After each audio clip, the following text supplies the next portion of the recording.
Hello, I'm Brenda. This is Write Your Story, and I'm here to help you to write your memoir. Remember, the meaning of chronology is the arrangement of events or dates in the order of their occurrence. And that's what you want to do when you write your memoir. You want every event to happen in the order of their occurrence.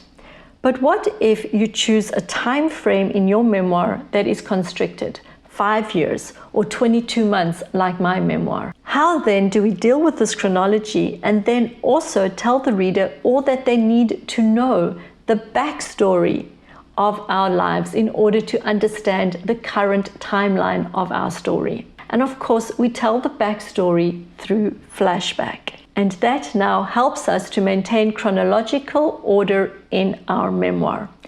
Let me show you how we do that. The whole purpose of flashback is to take us to those areas of our story the reader needs to know in order to flesh out, give backstory, give insight to the main current timeline of our story.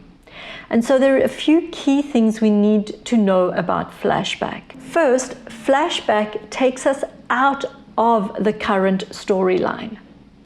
So I'm going to use a metaphor of swimming in order to illustrate the concept of flashback, and then we're going to talk more about flashback. We're going to see the current timeline of our story as the butterfly swim in a swimming pool.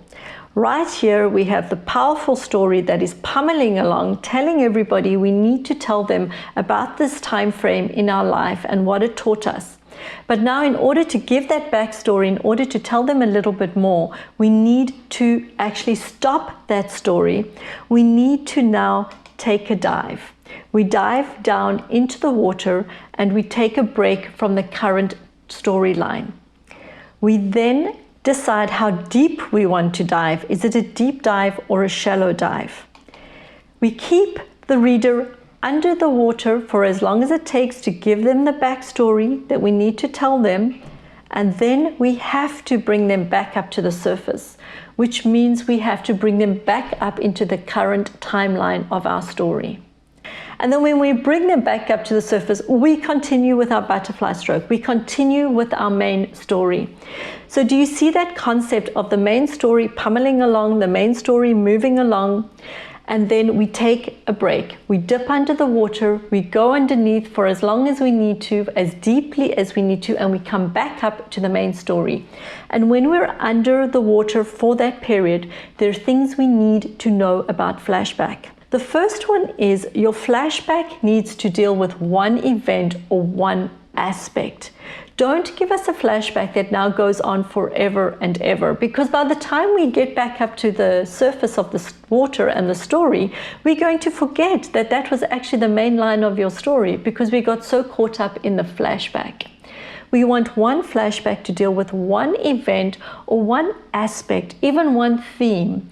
So for example, in my memoir, after I had written the opening chapter, I started chapter 2 giving backstory to the relationship I had with my mother. And so in that instance, I now then started to tell the reader more about my mother. I didn't just tell them about one event. I told them about a number of events over a period of time, but the theme was always my mother and our relationship and the closeness of it. And I used different events to illustrate it. So you can certainly do that, but keep it to one event or one theme, one aspect. Keep it concise and focused.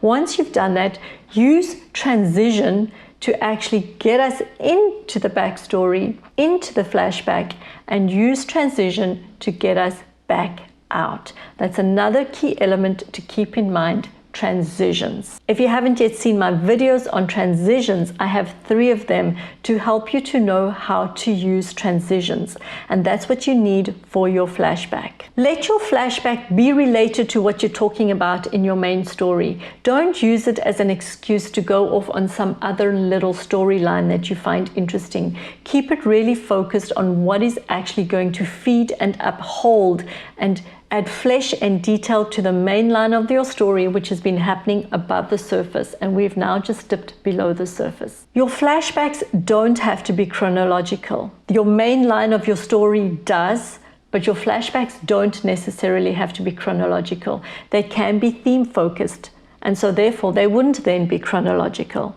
Your flashbacks, as I've illustrated, can be a separate chapter, but they can also be embedded in a chapter.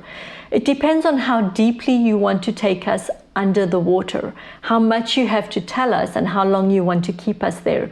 Your flashback could just be a dunk. You take us to something, you let us know about something, and you bring us back up to the surface. But always bring us back up to the main storyline, to the surface, before you give us yet another flashback. You want to have some space between your flashbacks and to keep the focus on the main storyline. You can use as many flashbacks as you like, but you may find that you need a lot more of them at the beginning of your story and perhaps during the Act 2 disorientation part of your story. But by the time you get to Act 3, a lot of that backstory will have already been fleshed out, and you may find you need far fewer of them as you actually move into Act 3. And that's it. That's what you need to know about chronology in your memoir and the use of flashbacks. I also highly recommend that you subscribe to get my free video on determining the premise of your memoir, and the link for that is below. Otherwise, do subscribe, click on the notification bell, and I will see you in my next video as we look at how to write our memoirs.